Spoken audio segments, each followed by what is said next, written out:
Itu siapa? Kenalin dong. Kok lu bisa lihat? Emang gue lihat. Lo mau tahu nggak tuh? Itu bukan orang biasa ya. Maksudnya apa? Itu bukan orang biasa, itu jin. Wah, merinding. Bimo nggak apa-apa. Itu bajunya udah sobek-sobek. Jin nggak apa-apa. Yang gue, yang sampai sekarang gue masih bergeri-ngeri itu tangan kirinya putus. Putus. Bim, kaget lah kita. Tapi anehnya, tangan itu putus.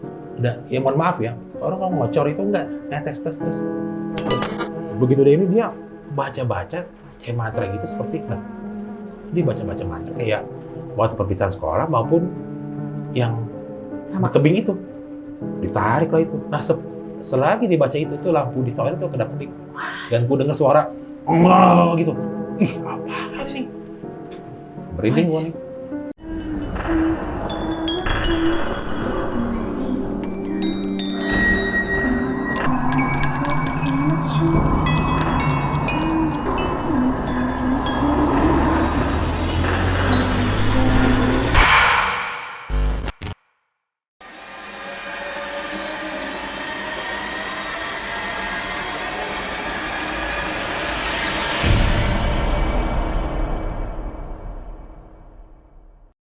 Kontak punya gitu, makhluk apa gitu kan. Nah, sampai suatu ketika dia nelfon gua, gimana kabar lo? Gue minta maaf ya kejadian beberapa tahun lalu gini. Oh ya nggak apa-apa, gue mau ketemu sama lo nih, pengen ngobrol, gue mau curhat gue. Lo masih anggap gue teman nggak? Ya iyalah, gue nggak ada musuh kan, waktu itu ya wajar kita salah paham. Kita ketemu di suatu kafe di daerah Senayan, di mall itu, ngobrol. Bimo yang gue lihat dulu sama waktu ketemu di kafe itu beda apa? Beda. Baju tetap stylish, tapi aura muka nggak bisa ditipu. Pucat, lemes gitu, nggak kayak nggak kehilangan lah, ada yang hilang, ada yang lu kayaknya lo lesu banget, kayak baru bangun tidur. Udah makan dulu ya bro ya? Makan, oke makan. Kayaknya tempat ini rame, kita pindah lagi ke kafe yang lebih enak. Gue pingin kafe itu yang nggak ada dengar suara musik. Oh iya, oke, kita pindah. Nah, pilih kafe, suatu pojokan kafe di daerah Senayan itu yang karena buat ngopi lah, ngobrol situ. Gimana akhirnya? Memang lu mau cerita sama lo, cuman kalau mau cerita dekat di chat, Damil kan mereka pada tinggal luar kota. Gimana kabar mereka? Sempet teleponan. Gimana kabar segala macam? Ini ada gue mau cerita sama lo. Akhirnya kita flashback. Lo ingat nggak lo waktu kita lo panjat tebing, tangan gue putus, dia ingat. Lo ingat nggak lo waktu kita kejar diskotik? Ingat. Lo ingat nggak lo yang waktu yang lo di apartemen gue ada makhluk? Ingat. Oh iya. Gue mau nanya sama lo, itu ilmu apa sih lo? Ilmu rawe-rotek. Rawe-rotek apa? Ya ilmu selama anggota tubuh masih bersatu dengan tanah, bisa mau lagi. Kalau bisa belajar kayak gitu, ya gue dulu berguru. Buat apa? Gue dulu frustasi gak ada pekerjaan. Orang tua gue gak mampu sekolahin gue sampai kuliah. Kalau bisa ikut kayak gitu, ya gue diajak teman. Karena teman-teman gue lihat, karena badan gue tinggi gue teman berantem. Teman gue bilang, cuma lo beli ini kalau nggak punya ilmu kebal atau segala macam. Akhirnya dia berguru sama seseorang yang di daerah itulah, Jawa Timur gitu. Nah, cerita. Berarti waktu gue telepon lo itu, gue turun dari Gunung Semeru, dari Gunung Jawa Tengah gitu ya, Jawa Tengah, Jawa Timur. Berarti lo ke Alas Purwo, Alas Roban itu, lo bukan penjelajahan hutan, bukan kegiatan pendakian gunung, bukan. Berburu. Makanya dia ngecar sekali ya. Dia berguru ilmu kebal segala macam. Sampai dia bilang puasa tapak kalong sampai pati geni. Tapak kalong apa sih? Tapak kalong itu kepala di bawah, kaki di atas. Tapak kalong. Kayak kalong, kayak kehidupan kalong. Iya, kepala di bawah, kaki di atas. Berapa lama? Nggak tahu berapa lama. Maksudnya dia ngegantung gitu badannya? Iya, ini ke pohon nih, kaki kayak kalong. Gila. Kalau bisa. Dia bilang dari lima orang teman gue yang lolos. Sama siapa? Adalah. Apa tadi tapak kalong? Tapak pendem. Tapak pendem apa tuh? Setengah badan dikubur di tanah, tinggal pala doang. Pala ini dikubur. itu kan banyak cacing tuh gimana di dalam Ya itu. gitu. Gitu ya. Pokoknya gunanya Gila. dia mencarimu itu buat kekebalan dan segala macam lah. Oh. Tapi gue dapatin ini semua bukan karena gue pesugihan. Karena dari yang ilmu gue dapat, gue melamar jadi satpam, security segala macam lah. Akhirnya dia percaya ini. Karena gue punya ilmu kebal, gue percaya sama seorang toke Cina buat ngamanin aset segala macam. Oke. Akhirnya gue punya anak buah, punya anak buah lagi pengawal, sampai lah gue dapat semuanya. Akhirnya gue megang beberapa tempat lah, Dikasih fasilitas. dan dia ngakuin dia hidup di dalam dunia premanisme, Keras ya. keras. Gimana? Gue butuh itu. Ya gue duniawi, karena gue susah dan gue sangat depresi waktu itu. Gue dengerin aja tuh, itu TV ini gue dengerin bisa lebih dari 2 jam.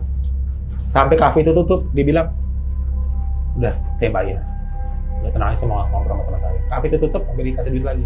Dia diem aja mas, saya bayar, saya pengen ngobrol. Sampai Siap. kafe itu tutup, cuman, jadi kalau dilihat ini normal apa kagak? Berdua doang cowok. Iya, kayaknya intimate banget ya. Iya kan, apalagi gue dengerin. Iya kan, kayak orang gimana sih dengerin Iyalah. pacar gitu ya. Iya, Tapi kan begitu. cowok. Iya, itu cowok. Tapi ceritanya serem kan. Iya. Berdua yang ngopi, rokok, minum. Ini kan orang bilang So pasti aneh sweet, kan. intimate banget Iya kan, itu. dari kayak lilin gitu. Aduh. Ya. Mungkin kalau orang lihat, nih. Homo. Yo. Aduh, kocak waktu itu. Tapi dengan ceritanya serem. Iyalah, perjalanan hidupnya. Coba lo dengerin yang dia cerita. Kalau nggak pada serem, lo Iyalah. ngajak waiter, cuma dengerin ceritanya. Apalagi langsung live denger perjalanan hidupnya dia. Ceritain. Tapi orang tuanya tahu. Hah? Dia punya ilmu itu. Akhirnya tahu. Nah setelah, Sok masih. nah setelah itu, coba cerita. Terus kenapa lo cerita sama gue ini? Jadi gini Her, di balik semua kekayaan yang gue dapet, ternyata gue hampa hidup gue Her. Pasti. Nah di situ dia baru tuh ini air mata dan mengembang sih. Itu belum turun ya. Kalau udah punya semuanya, kenapa lo butuh gue? Kenapa lo minta tolong sama gue? Gue bisa apa? Nah gini Her, lo yang bisa percaya lo Ica sama Daniel. Cuman karena mereka nggak di luar kota, ya gue pada siapa lagi gue mau curhat. Oke. Istri gue dibawa lah kabur sama teman gue. Anak gue yang cewek diambil orang nggak jauh arah kemana, nggak jelas ditinggalin. Anak lagi hamil, ditinggalin. Anak gue yang cowok terlibat narkoba, ditahan. Jadi kekayaan yang gue punya itu nggak ada apa-apanya Her. Terus gue bermimpi didatangin seorang bersorban, dia gue nggak tahu itu siapa Her. Dia bilang udah tinggalin, kamu harus ganti baju nak. Ilmu itu kamu tinggalin, kamu harus ganti baju nak. Gue nggak ngerti Her. Iya. Nah, tapi lo sendiri gimana? Gue udah apa dia bilang, berobat ke semua kiai, ustaz, habib, nggak ada yang bisa. Karena waktu itu begini ya, ini beberapa teman yang kenal si Bimo, dan gue lihat sendiri waktu itu. Kita waktu itu ke daerah, sama dia juga waktu itu, ke daerah Ujung Genteng, tahu kan Ujung Genteng? Tahu. Yang terkenal dengan penyu. Tahu. Mobil kita waktu itu Panther, terprosok ke got. Nah waktu itu yang nyetir teman gue namanya Anton. Kata Bimo, lo keluar semua. Gue bilang ngapain sih? Itu diangkat, Effendi, diangkat. Ke Panther gede. Ah, si Anton di dalam mobil langsung Anton, diangkat. Itu kan. Dan lu pernah lihat? Batu kali dipegang sama dia, gini jadi pasir. Gila. Kan lu udah lihat sendiri. Gila ya tenaganya ya. Oh. Terus dan ada beberapa juga dari teman-teman gue itu saksi mata ya. Ya si bodyguardnya si toke Cina itu dia diadu. Kan pasti yang seorang toke Cina kan punya jagoan lah, kayak istilahnya jawan tengah pukul lah. Diadu sampai akhirnya menggunakan senjata tajam. Itu kebelah itu kakinya nyambung lagi. Jadi rawe rontek itu bukan seperti di film-film yang ada di situ shoot terbang, enggak, diambil potongan itu disambungin, dipasin, dibaca dengan doa, nyambung. Tidak berbekas sama sekali. Nggak ada Dan kesehatan. memang kalau lihat di YouTube sekarang ada itu makam gantung itu, kayak kalau nggak salah Mbak Joyo Dikdo itu berjuang. Silakan cari di YouTube, memang ada makam gantung di Blitar. Ya kan kalau bilang wah bohong banget, emang ada orang punya kayak gitu. Dan itu yang gue lihat teman gue sendiri. Tapi ternyata ilmu rawayan itu ada tingkatannya. Yang paling sempurna, sedang kayak gitulah. Oh iya. Iya, katanya begitu. Ya kalau seperti itu kurang paham. Mungkin ada teman atau pembaca yang lebih paham ya, silakan. Benar. Silahkan komen ya. Ada cerita gitu. Terus apa yang dilakukan? Tolongin gua. Nah, singkat cerita akhirnya gua ngobrol sama teman-teman, ada nggak gini? Coba lo nanti ke tempat Habib daerah Jakarta Timur. Namanya siapa? Jadi kalau mohon maaf ya, Habib itu ya orang yang nyentrik. Memang nggak bisa gue sebutin namanya, pasti bisa udah tahu. Kemana-mana selalu pakai atribut tentara. Pakai peci lah, apa segala macam, pakai pet baret gitu lah. Nyentrik orangnya. Sampailah kita ke tempat situ, cuma Mbak Din mungkin bisa ya, insya Allah. Datang ke tempatnya dia. Oh itu lah, lagi duduk aja sila.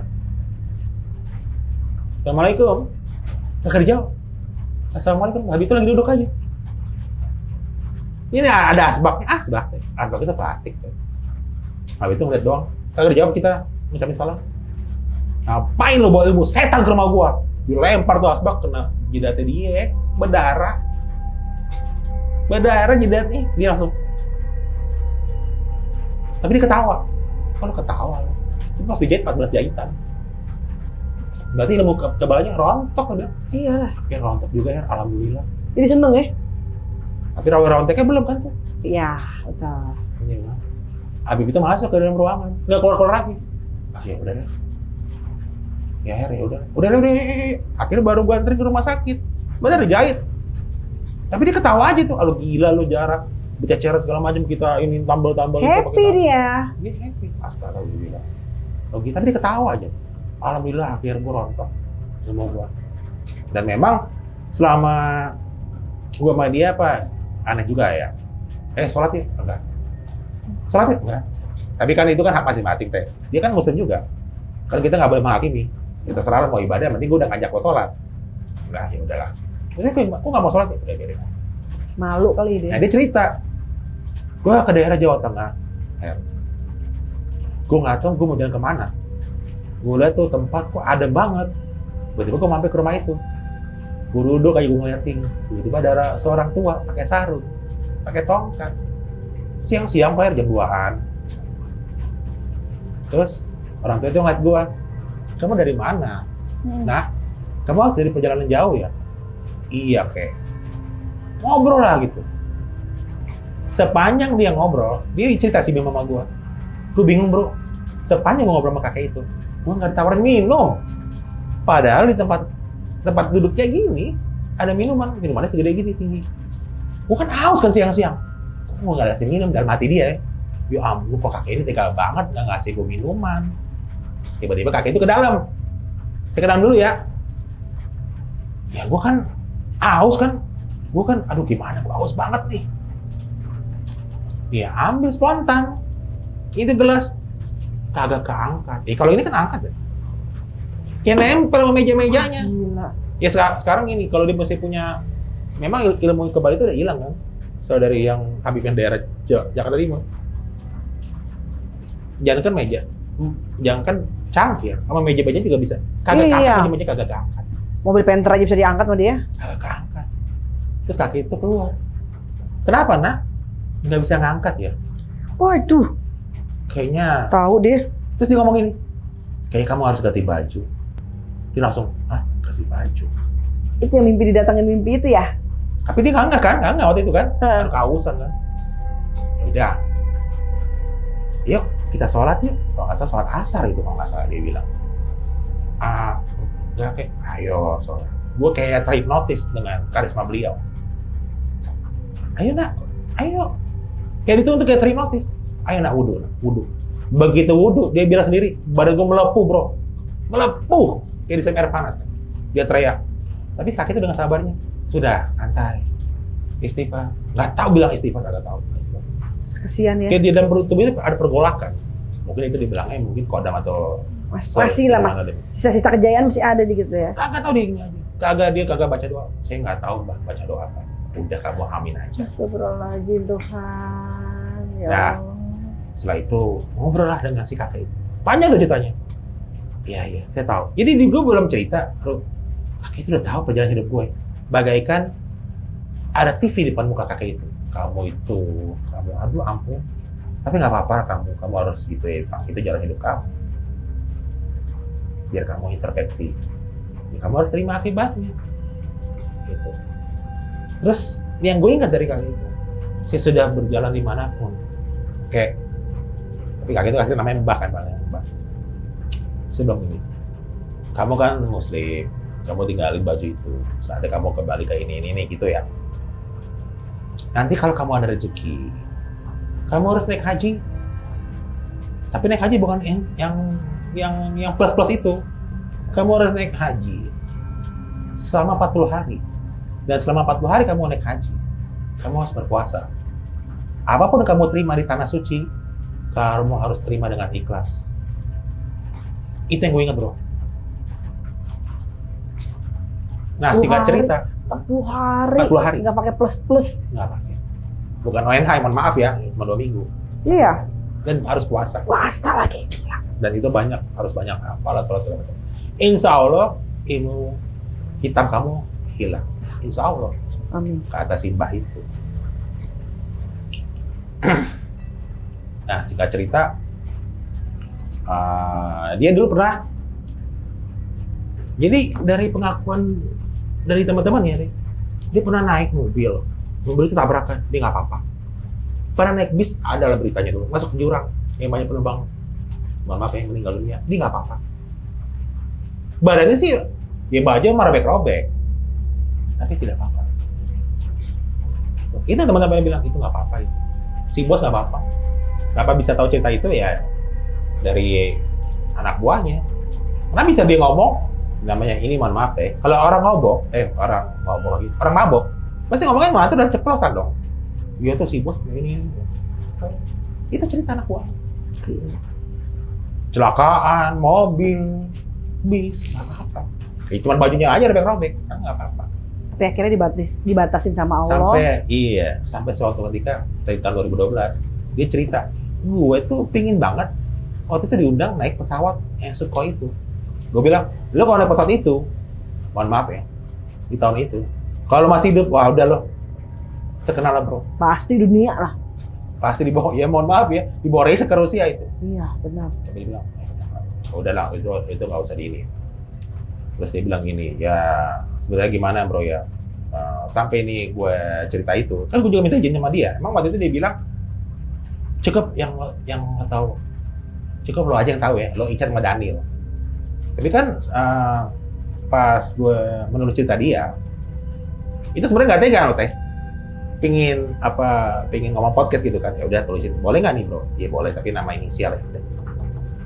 Gitu. Dan sampai sekarang dia nggak bakal lupa ketika si kakek itu meninggal di tanah suci, dia tuh nangis banget, nangis selama seminggu. Berapapun kargonya, gue yang bayar. Tapi kan karena keputusan musyawarah keluarga, akhirnya si kakek itu dimakamkan di tanah suci. Di tanah suci. Nah, kayaknya aku tahu siapa. Nah singkat cerita gini kan, waktu itu gue sama dia umroh nih, dibayarin teh, dibayarin. Bro, gue udah umroh tahun itu gue. Mas Heru dibayarin? Bayarin umroh. Berangkat bareng dia? Bareng. Oke, cerita makin seru. Umroh nih, umroh. Aku bener-bener persaksian hidupnya dia ya? Ya sekitar tahun 2014 lah. Sekitar 2014, sejak yang pasca Sukhoi kan tahun 2012 itu Sukhoi ingat banget. 2014 gitu. Bro, gitu nih bro. Nggak ada yang, udah gue bayarin. Kan kita senang dong teman dengan segala pertobatannya gitu kan. Iya. Akhirnya kita flashback lagi kan. Gue inget tuh yang kata Mbah itu, oh iya, nah, kita ngobrol kan dipandu oleh Pak seorang ustadz. Nah selama di sana, ya aneh juga lah teh kita di sana, rombongan kita ada juga di tanah suci ya bro. Gimana lo? Itu lo bisnis kita, lo tagih dong utang lo. Ya ampun, ada juga kayak gitu dalam rombongan kita ya, grup kita. Ya ampun bang, lo masih ngurusin bisnis aja bang di tanah suci bang. Iya, benar. Nah, dia sangat khusyuk berdoa. Dan sempat ya gue sama dia tuh sama Bimo tuh sempat nangis juga lihat Ka'bah yang begitu megahnya gitu kan. Gue sempat foto-foto tuh Ka'bah. Kemudian lagi sholat, kita sholat apa gitu kan, lagi santai. Loh, kita semua ngeliat itu Bimo lagi sujud, itu palanya diinjak sama 2 orang hitam. Ya kalau mungkin kita lihat jaraknya mungkin 10 meter, sampai 20 meter. Kalau mungkin kita lihat tuh kayak polisi lah, kan ada sih kita polisi jalan-jalan tuh. Ada. Nah, kalau kita sebagai teman dong, pasti begini dong. Weh, ngapain lo teman gue gitu? Kan gitu dong. Kita nggak bisa kekunci semuanya. Kekunci, nggak bisa bergerak gitu loh. Jadi cuma bisa melihat tapi Melihat nggak bisa beraksi ya. Nggak bisa beraksi. Nah, setelah itu gue samperin. Bim, dia keterengah. Bim, kenapa tuh Bim? Dia kenapa? Dia cerita. Aduh bro, mungkin siapa enggak? Waktu dia bersujud, itu kan di Masjidil Haram, waktu itu Masjidil Haram ya. Itu kan, ya kan mungkin kayak apa, marmer itu teh ya. Itu gue berasa gue dipendam di suatu padang pasir yang sangat panas, dan di bawahnya ada api yang ngebakar muka gue. Ya Allah. Dan sosok itu yang ninjak dia ya. Segala sesuatu, ilmu apa yang diharamkan oleh Allah, haram di tanah ini diinjak. Ya Allah. Ini bisikan itu. Segala sesuatu ilmu yang diharamkan oleh Allah Subhanahu wa taala haram di tanah ini. Karena dia bisa bahasa Arab kan udah sholat dan segala macam gitu loh. Dia kan berguru sekali, dia memperbaiki sholat 5 waktunya. Gitu. Memang sebelum itu dia udah sholat 5 waktu dan sampai sekarang 5 waktu nggak pernah. Gitu. Tapi tetap dia merasakan itu ya. Dan kemarin kan sempat mau diajak sama dia naik haji. Benar mau dibayarin teh, cuman terkendala Covid. Gue mau naik haji, buat temenin gue ya. Dia bener pingin banget nuntasin haji 40 hari. Karena dia teringat dari mbah itu. Tapi kalau masalah dia ilmunya masih ada, gue belum paham. Tapi di situ dia menempuh pertobatan. Tapi ada perjuangan lah, perjuangan kehidupan dia, perjuangan. Dan dia sekarang ini ya semua itunya, semua apa ya, memang sekarang udah meniti hidup baru dengan udah married lagi. Semua yang itu dia, semua itu disumbangin semua. Ya istilahnya dicuci lah. Udah sumbangin apa semua, mau ngambil apa semuanya. Semua yang kemewahan yang dia itu ditinggalin semuanya. Dia memulai dengan yang baru ya, segala macam semuanya. Iya. Gitu. Oh, jadi yang 40 hari itu belum terjadi. Jadi dia belum. umroh. Ya waktu itu umroh, sama dia itu umroh. Karena syaratnya 40 hari. Gila tuh, jadi injek masuk ke dalam. Iya. Segala apapun ilmu itu tidak boleh ada di itu ya. Haram di tanah ini. Ya, kamu percaya nggak percaya teh? Apakah orang itu ada? Tapi percaya sih tuh. Namanya di sana kan dilihatin sama kita kan. Iya. Aslinya kita bagaimana. Iya. Tapi salut dia ada perjuangan hidup. Iya. Emang di sini kalau kesimpulan aku sih apapun dia bisa lakuin, kekuatan, kehebatan dibatasi sama Allah, ya dia kehilangan keluarganya dia. Gak ada apa-apanya yang kamu punyain, kata istilah ditegurnya begitu. Di situlah di titik itu, di titik yang paling kosong itu akhirnya dia keluar dari dirinya itu. Makanya dia bilang gini, lo bener siap kalau ibadah haji, apapun lo yang lo terima, lo ingat sama kata-kata baik itu kan, lo harus terima. Iya, gue ikhlas bro, gue mau digampar, mau ditendang, mau disiram air, gue udah pasti. Yang penting dia bisa itu buang itu semua ya dia. Hebat sih. Sampai beberapa, misalnya ini bulan puasa nih ya, misalnya bulan puasa, handphone dimatiin teh, matiin total. Bener-bener dia lagi tobatan nasuha ya dia bener-bener. Iya. Dan dia sangat terkesan dengan dua yang mungkin dianggap dia itu gurunya itu. Sosok itu ya, beliau ya, yang meninggal di Masjidil Haram. Dan dia sampai gue merinding nih. Tuh dianggap sama dia tuh sebagai orang tuanya itu. Itu ya mohon maaf ya teh ya. Kalau seorang wanita wajar ya. Ini masa cowok nangis seminggu dalam kamar. Karena saking dekatnya dengan saking sayang, saking cintanya, iyalah. Dan orang itu sangat sabar banget. Dianggap kayak anaknya. Sabar ya, nggak marah. Udah nggak apa-apa, kamu begini. Karena beliau kan memang nggak pernah menghujat kita manusia. Iya, beda dengan orang-orang lain. Justru kalau ilmu yang semakin tinggi, udah mencapai marifat, dia nggak akan mungkin menghujat. Iya, dia pernah bilang gitu. Apalagi bro, yang lo ingat dari kata-kata si Mbah itu. Mendingan kamu dulu bajingan. Kamu sekarang jadi baik, bukan yang jadi baik sekarang jadi bajingan. Wah, itu yang bilang begitu. Apa dia bilang gini? Emang kakek itu pernah ketemu gue juga. Saya bukan guru agama kamu. Saya cuma membimbing. Guru agama itu ada dalam dirimu, batinmu. Dalam deh omongannya. Saya bukan guru agama. Guru agama ada di dalam diri kamu, di Iya, hati kamu. iya. Hebat tuh. Nurani itu gitu. Dan orang itu memang sosok beliau itu sangat karismatik. Makanya kita Aku lihat tuh lemas tahu aja. siapa karena aku juga suka. Lemas aja pokoknya gitu. Dan gue pun menangis ketika dia pulang. Dan ini dibilang, gue pernah gitu kan kadang-kadang, ngapain sih di tempat pondokan ini? Hanya kerjaan sholat ngaji, sholat baca Quran ngapain? Jadi kayak seolah-olah diberontak. Ya mohon maaf ya Teh ya, karena kehidupan malam kan erat dengan kaitannya narkoba dan miras. Gue pulang mabok loh, dan gue sempet nangis. Mohon maaf, nggak apa-apa. Mendingan kamu mabok sekarang daripada kamu mabok agama. Malu dong dia disentil gitu. Nangis dia, nangis. Nggak apa-apa, nggak dimarahin, nggak digampar kagak. Itu sangat sabar loh. Nggak apa-apa. Dengan kelembutannya. Itu gue nangis sampai gue cium tuh kakinya. Sampai bilang, Gue percaya lah.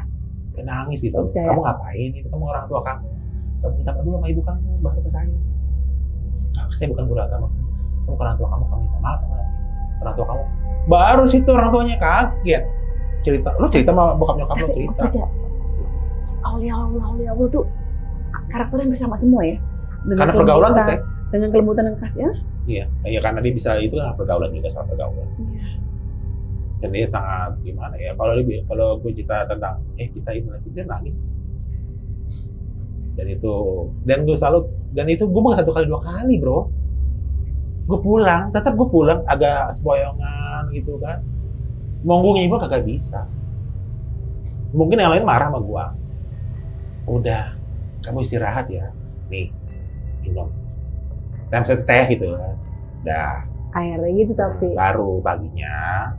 Kalau nanti ini kamu sebelum sholat subuh kamu mandi ya. Itu dimandiin. Ya Allah. Dimandiin. Tapi ini golongan orang bersyukur dong. Dibimbing langsung sama beliau. Ya gimana ya, mohon maaf ya Teh. Al-Fatihah nggak apa. Astagfirullah. Bismillahnya kagak bisa. Ya kan akibat ilmu itu Teh. Tapi kesalahan orang tua. Hah? Ada peran serta orang tua salah ya. Iya. Mungkin ya itu yang dibilang. Apa mungkin itu yang mimpi lo? Soalnya di mimpi gue itu nggak kelihatan mukanya. Bersinar. Tapi kata-katanya di mimpi gue itu. Sama. Si Mbah itu. Iya. Sangat harus. Kan dia ngomong gitu kan, ganti baju. Kamu harus ganti baju ya. Baju lama kamu ditinggalin ya nak. Ya sayang. Ngomongnya sayang kok. Ya sayang baju lama kamu. Kan nggak ngerti. Baju ini. Bukan. Maksudnya masa lalu kamu, sikap kamu yang dulu kamu kurang asli itu tinggalin. Jadi istilahnya kembali fitri lagi. Betul. Kan nggak ngerti. Wah semuanya mohon maaf ya Teh ya. Semua dicobain. Namanya dunia malam. Apa sih nggak punya? Duit ada. Itu bisa Tapi menjadi hampa. Tapi itu ada hikmahnya bisa menjadi persaksian kehidupan dia gitu loh. Dan itu tuh terjadi pada temenmu. Aneh juga ya kan gitu. Masa ada sih ilmu kayak gitu? Ada aja lah. Zaman dulu kan orang buat perang. Ya maksudnya itu kan dulu. Kalau sekarang ya kan jadi di Perang zaman ekonomi. milenial itu. Buat perang ekonomi. Kalau sekarang istilahnya kalau dia bisnis gitu ya. Itu lo kalau bisnis gimana ya? Gue kan udah dapat pengaruh dari bahas segala macam. Kalau bisnis itu jangan ngomongin. Ya nggak bisa dong harga segini, modal saya berapa, jangan. Udah nggak mau gitu, mau itu yang penting kamu jangan jangan terlalu banyak makan riba. Pokoknya banyak lah. Iya. Cara dikasih tahu cara bisnis begini, dagang begini. Sama Mbah. Sama si Mbah gitu. Itu dia inget banget itu. Sampai dia sendiri kadang-kadang nggak enak. Gue sih siapa sih? Dalam pengakuan dosa dia, mohon maaf ya. Gue siapa sih? Gue orang begajulan. Sedangkan yang ikut sama si Mbah itu udah bertahun-tahun, bahkan belasan tahun. Gue selalu di samping dia. Gue kagak ngerti apa-apa. Disuruh sholat gue kagak ngerti, baca Al-Quran kagak bisa, baca Al-Quran bata-bata. Justru dia nangis terus tuh, iya. Jadi kemana? Misalnya mau beli rokok, udah di sini aja, temenin saya. Udah gitu aja. Itu lagi diobatin sebenarnya Bang Abah. Betul.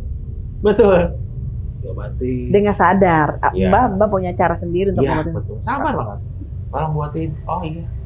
Oh kalau dia dulu masih bergaya, enak aja nyuruh gue bikin kopi. Terus siapa kan begitu dong? Nggak bisa, rontok semuanya. Rontok dengan kelembutan Betul deh. Dengan kelembutannya. itu ilmu Rasulullah. rontok semua. Jadi kalau sekarang nih ada pemimpin-pemimpin seragam yang teriak-teriakan, yang begitu, itu gue juga sedih sih sebenarnya. Karena harusnya jangan dengan cara seperti itu, dengan kelembutan, Betul. dengan kasih sayang. Ini kayak Rasulullah gimana sih? Ya kan sekarang gini ayatnya. Dia itu seorang atlet karateka. Ya secara ilmu kanuragan mungkin udah hilang ya. Pasti bisa fisiknya dong kan, bisa dong. Ambil cerita. Lo pernah nggak sih lo dipalak orang itu sama preman? Lo kagak ngelawan. Kalau menurut gua, ya ilah. Orang malak 2-3 orang sama dia lewat. Tapi dia ngomong gini, enggak, aku kasih aja bro. Hah? Kasih? Yang penting KTP masih yang diambil. Mungkin dia lagi lapar bro, nggak ada duit. Nggak bisa begitu ya. Ini aja dari mbak, gue kasih. Mungkin dia lagi lapar, nggak punya uang, nggak punya ongkos. Tapi gue bilang, ya udah, yang penting saya buat ongkos ya. Dan begitu ngomong kepada seorang preman yang malak dia. Sebenarnya kalau dihajar mah bisa aja teh. Salah. Tinggal dibabat juga. Iya, itu titik. Dia harus kembali ke titik. Iya. Sampai begitu, ya ampun. Titik awal lagi dikembali. Kalau gue jadi dia nggak bisa, gue hantem aja enak aja main malak-malak gue. Dia enggak sekarang. Gue bodo amat. Hebat ya. Sampai dia bilang ke Cita, gue naik mobil nih. Itu spion dicolong. Kita udah pada ini. Apa mungkin lagi butuh uang. Oh iya, berarti dia di titik keikhlasan harus diuji dia.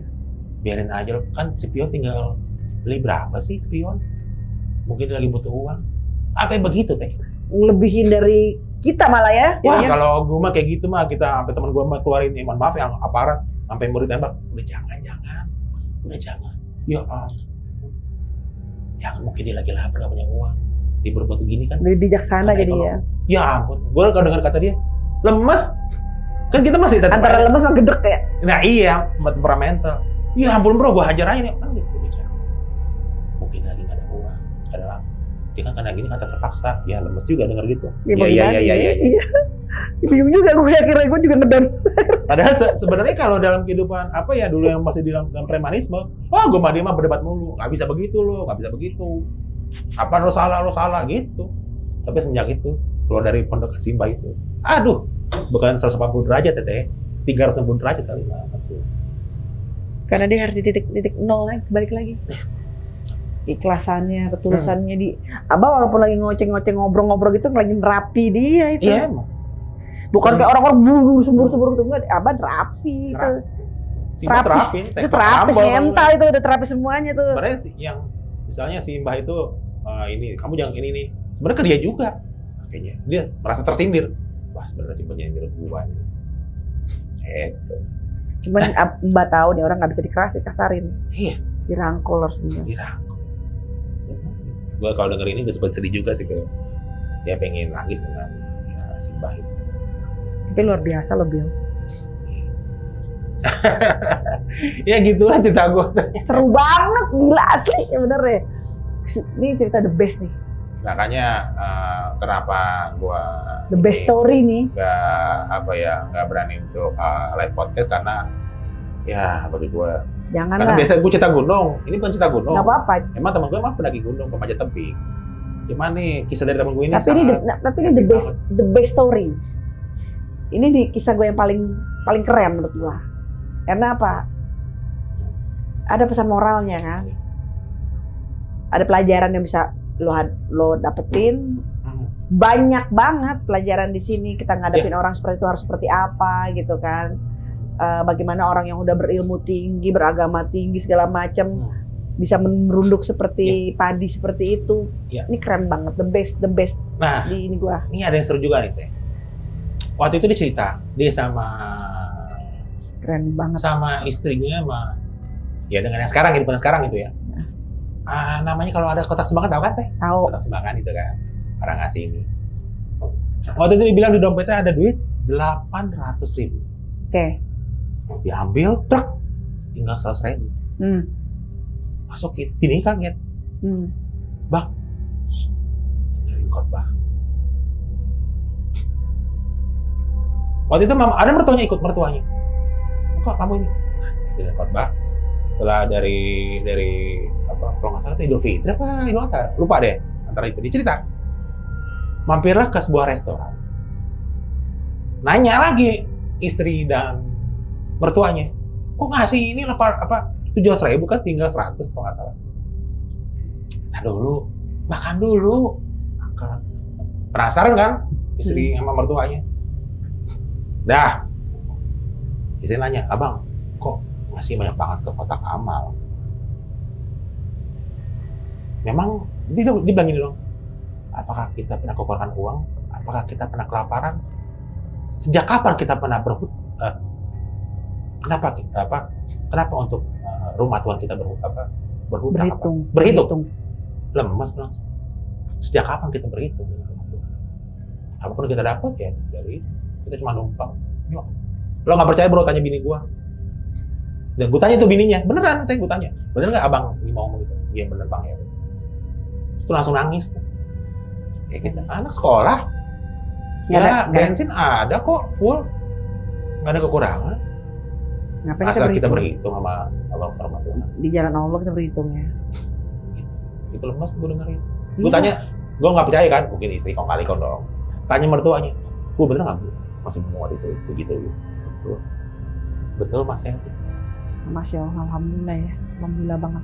Jadi ilmu Mbah nggak sia-sia ya. Dan memang sampai sekarang dia ini baik banget. Lo ada apa bro? Gini. Misalnya ngobrol nih kan, pegang. Apa sih pegang? Pegang tangan? Enggak lah, pegang. Oh ya makasih, ikhlas ya. Diketawa aja. Lo nggak usah gini.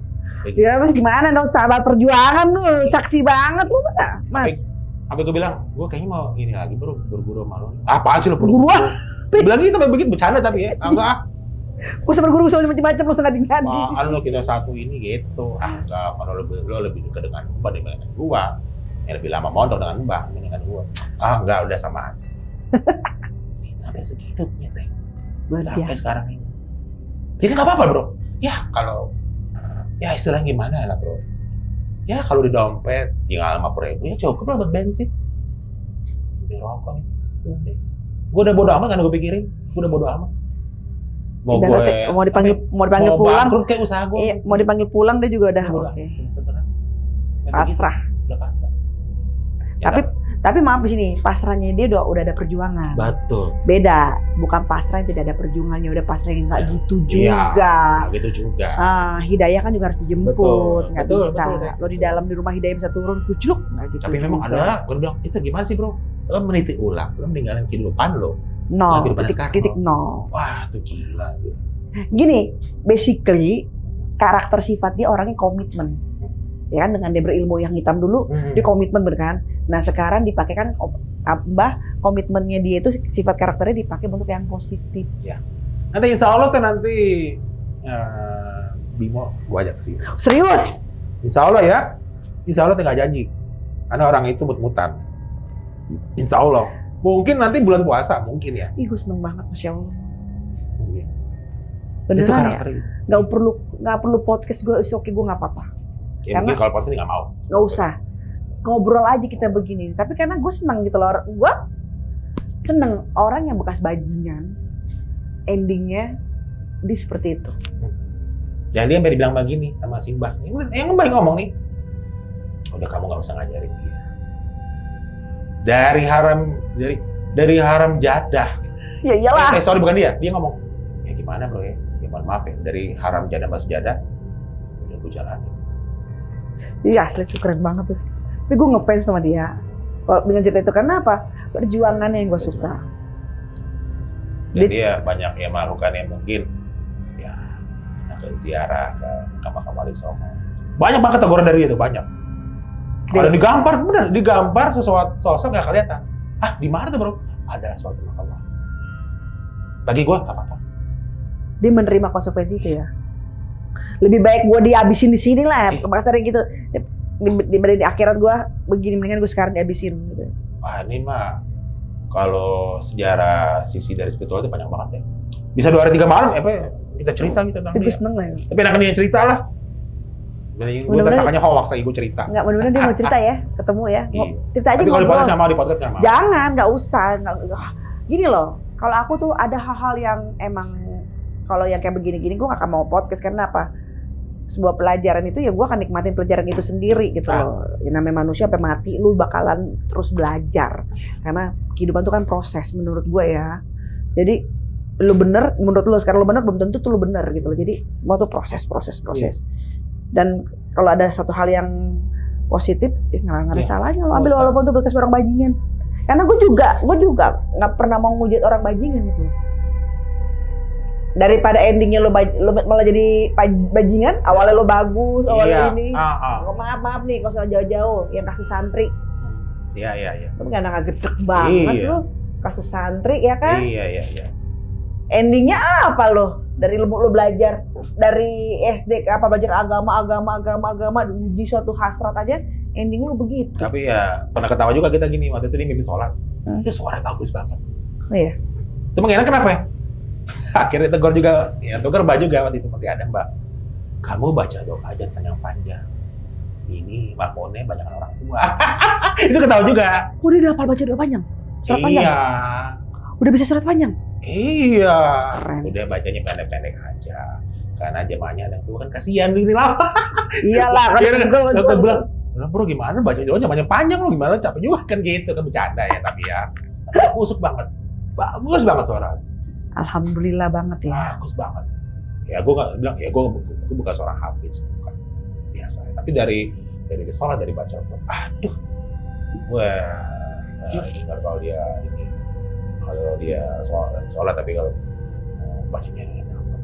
Moga istiqomah ya terus ini ya. Amin ya robbal alamin. Keren nih asli. Ini the best story banget ini kisah malam ini nih. Gue apa ya? Banyak yang jadi inspirasi. Ini keren loh, ini keren banget loh asli loh. Menurut gue asli karena kalau cerita-cerita masalah jurik-jurik mah biasa buat gue. Iya kalau cerita kayak makhluk-makhluk gitu menurut gue sih biasa. Itu istilahnya pelakon-pelakon dunia lah di sisi lain gitu kan. Cuman kayak begini kan lu ngalamin dan lu jemput hidayah itu keren. Dan lu terima segala konsekuensinya. Lu mau ditabok, lu mau diinjek, lu mau diludahin, lu mau diapain. Ini konsekuensi gua tapi lu nggak pantang mundur gitu loh. Nggak berpikir kok begini amat ya akhirnya digoyang gitu. Itu keren itu. Gila lu Taubatan Nasuha itu. Wujudnya Taubatan Nasuha. Kalau gue ajak Negro juga masih mau kalau dia waktu longgar ya. Negro masih mau nggak lu? Mau. Mereka pernah gunung basicnya. Mau. Masih mau. Ya dia udah ngebangun pagar berarti kan yang itu dia mau deketin juga susah. Dia ngapain banyak segala macam kalau hampa. Karena dia paling benci mohon maaf yang dia bilang ini. Kalau ada namanya itu dia trauma kalau jenggot. Oh ya. Trauma? Ya karena itu mempelajari kan Batara Karang. Oh iya. Oke begitu. Oh iya kalau ada kayak ketemu gitu dia mau dihancurin. Ya jangan gurunya itu. Ya nggak tahu dia. Dia benci banget. Maksudnya gini dalam hati gini. Maaf gue jadi terharu juga. Paling benci kayak gitu gue mau injak. Gue nggak mau kayak begitu. Gitu. Karena ilmu itu kan nggak bisa. Kata dia. Dia bilang ya. Kata dia loh yang belajar begitu. Jelek banget gue. Iya. Kalau ada itu gue mau injak mau hancurin. Ya, jadinya gue jadi jelek banget kayak begitu. Iya. Mending kalau nggak mati-mati cakep ini nggak mati jelek begitu. Tapi ya udahlah kata dia. Tapi emang Batara Kara gitu ya orang guru-guru ilmu hitam terus akhirnya nggak bisa mati jadi begitu ya? Katanya gitu ya. Ya maaf ya gue kapasitas gue nggak bisa kayak gitu ntar bukan ranah. Kalau mau ngomong-ngomong apa komentar-komentar terserah aja. Iya. Iya kan terserah aja. Cuman ya emang ada sih hal-hal kayak gitu. Keren loh Mas. Padahal udah jam segini tapi gue nggak terasa. Menarik banget dibandingin cerita-cerita yang kemarin. Nanti ditulis dia di depannya the best story.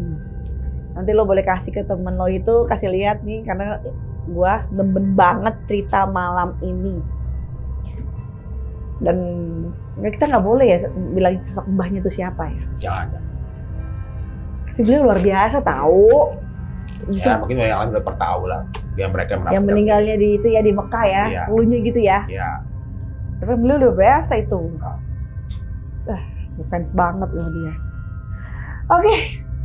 Ada lagi nggak? Ada. Story-nya? Hah? Story-nya, cerita si Bimo. Udah itu terakhir itu ya. Cukup. Baiklah sahabat, gue seneng banget malam ini karena di antara banyak gue podcast, malam ini tuh malam yang gue suka banget. Karena banyak hal yang bisa gue pelajarin dan mudah-mudahan juga untuk kalian di rumah bisa kalian pelajarin. Banyak banget ilmu, ketulusan, keikhlasan yang bisa kalian pelajarin bahwa hidayah itu harus dijemput, bukan instan datang sendiri tanpa lo ada perjuangan. Jadi kalau lo mau niat bilang sholat tobat, terus lo tanpa ada ujian, ya lo juga nggak berpikir gitu juga bahwa walaupun kita sholat tobat, kita akan mengalami fase-fase diuji juga, dan itu adalah perjuangan kita. Gini aja logikanya, lo sayang sama cewek lo atau lo sayang sama cowok lo atau sayang sama suami atau sama istri, ya kan? Itu aja kan butuh perjuangan. Sayang sama manusia aja butuh perjuangan. Gimana kalau kita sayang sama Tuhan yang nyiptain kita semua, yang ngasih kita rezeki, yang pokoknya the best life yang udah lo rasain, itulah Tuhan yang kasih. Berarti kan lo juga harus ekstra lebih perjuangan. Jadi jangan samain kapasitas lo berjuang untuk manusia dengan kapasitas lo berjuang untuk Tuhan. Nah inilah pelajaran di cerita ini malam ini seperti itu. Oke? Baiklah, aku tutup dulu cerita malam ini. Sampai ketemu di season-season selanjutnya. Mohon maaf kalau ada salah kata. Saya dan Mas Heru. Kami berdua hanya manusia biasa. Sampurasun. Assalamualaikum warahmatullahi wabarakatuh.